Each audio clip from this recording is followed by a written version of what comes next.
¿Qué tal?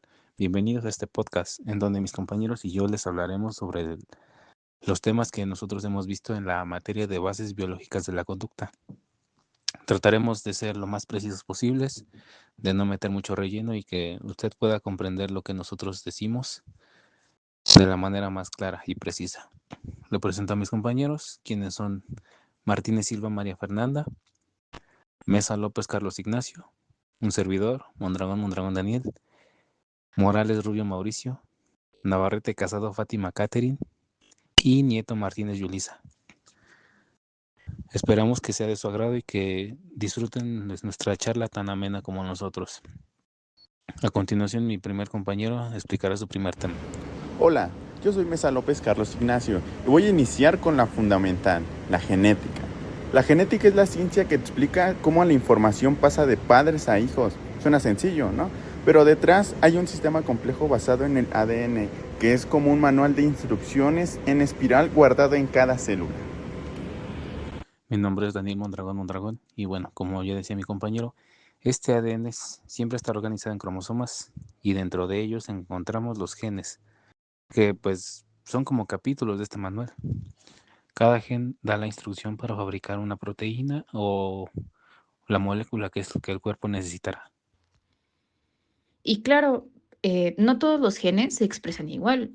Por ejemplo, algunos se activan, otros se silencian, y esa combinación es lo que hace que dos hermanos con los mismos padres puedan ser tan distintos. Mi nombre es Julisa Nieto Martínez.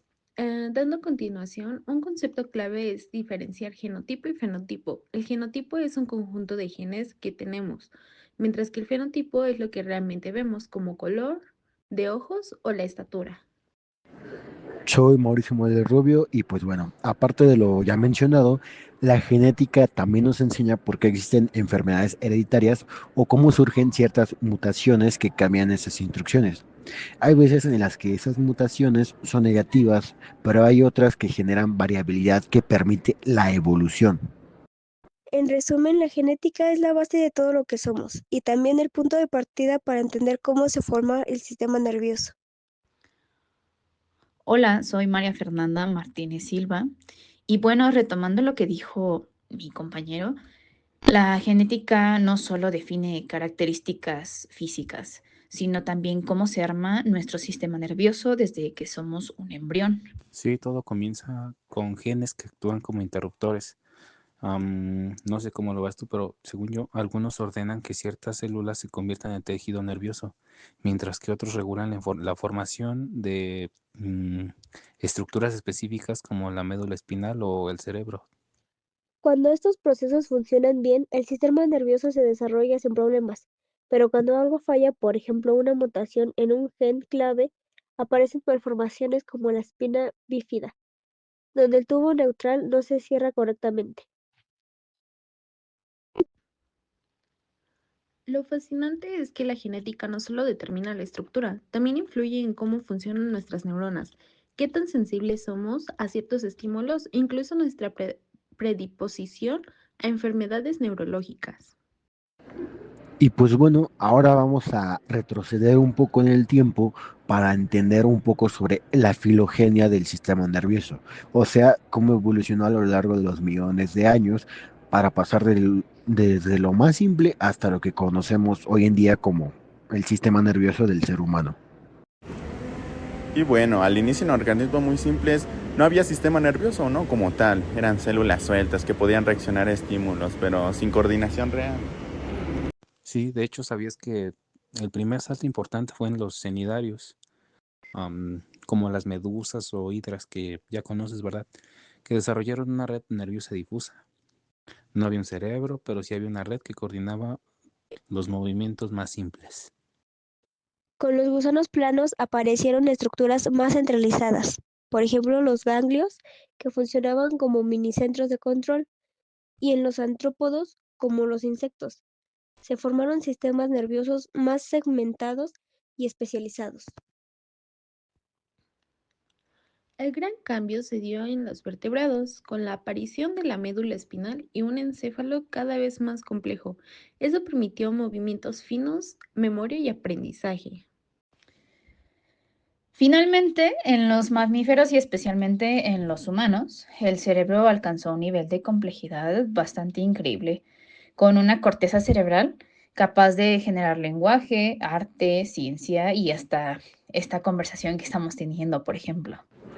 La filogenia nos muestra que el sistema nervioso es resultado de millones de años de ensayo y error evolutivo. Y así como evolucionó la especie, dentro de cada uno de nosotros el sistema nervioso también evoluciona desde el embrión.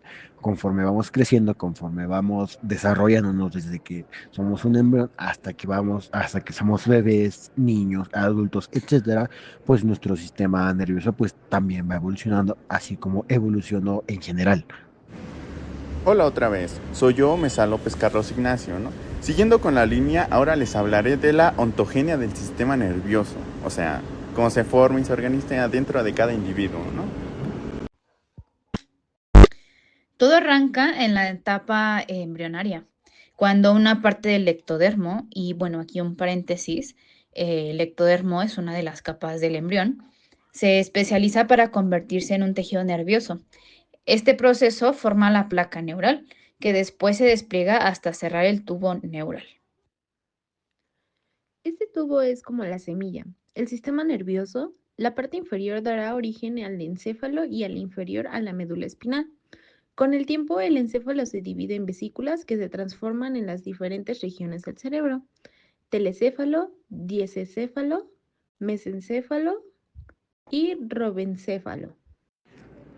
Al mismo tiempo aparecen los neuroblastos, que son precursores de neuronas, y los glioblastos, que darán origen a las células glías. Estas células migran, se diferencian y empiezan a conectarse formando sinapsis. Un detalle interesante es que el sistema nervioso sigue desarrollándose incluso después del nacimiento, especialmente con la mielinización y la plasticidad sináptica. Es la razón por la que en la infancia aprendemos tan rápido.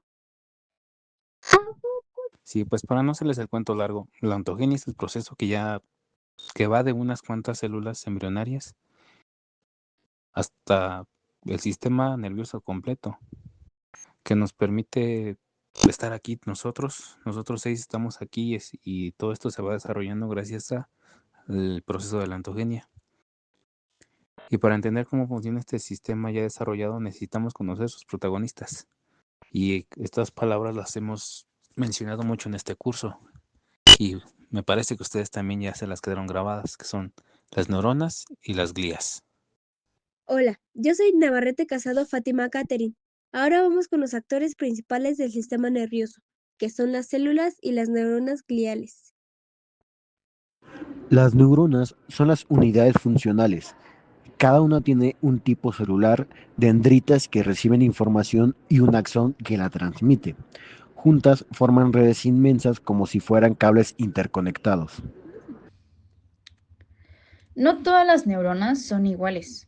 Hay neuronas motoras que controlan músculos sensoriales, que captan estímulos, e interneuronas que hacen puentes dentro del cerebro y de la médula.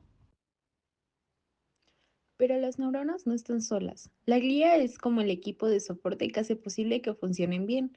Los astocitos regulan nutrientes y el ambiente químico. Los oligodendrocitos y las células de Schwann producen mielinina, que acelera los impulsos, y la microglia actúa como sistema inmunitario del cerebro. Sí, mira, bueno, para mí lo más interesante es que antes se pensaba que la glía solo serviría como un pegamento, pero bueno, después de muchos estudios hoy sabemos que también participa en la comunicación y en la plasticidad del sistema nervioso. Y bueno, en conclusión, neuronas y glías trabajan como un dúo inseparable. Unas transmiten la información y las otras aseguran que nada falle. Y cerraremos hablando del impulso nervioso, que es la forma en que las neuronas transmiten información. Y bueno, una neurona en reposo mantiene un potencial eléctrico gracias a la distribución de iones.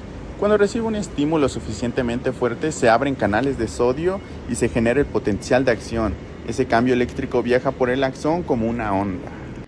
En axones con mielina, el impulso no se mueve de manera continua, sino que salta de nodo en nodo, lo que hace la transmisión mucho más rápida.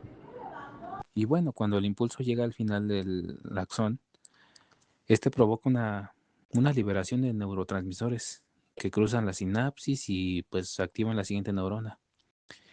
Y no sé, si lo pensamos, este proceso ocurre miles de millones de veces por segundo en nuestro cerebro. Esto es algo asombroso. Gracias a esos impulsos podemos movernos, recordar, emocionarnos y hasta imaginar. Todo lo que somos está sostenido por este mecanismo eléctrico-químico. Y bueno, finalmente, para cerrar, hemos visto cómo la genética da instrucciones, también cómo a lo largo de la evolución se fue perfeccionando el sistema nervioso, así también cómo se desarrolla en cada individuo, cuáles son sus células principales y pues finalmente cómo se comunican entre ellas. En pocas palabras, bueno, desde los genes hasta los pensamientos, todo está conectado. Y bueno, con esto concluimos nuestro podcast referente a los temas vistos de este primer parcial. Esperamos que les haya gustado este recorrido y que se hayan llevado una visión clara de cómo la genética y el sistema nervioso están profundamente entrelazados.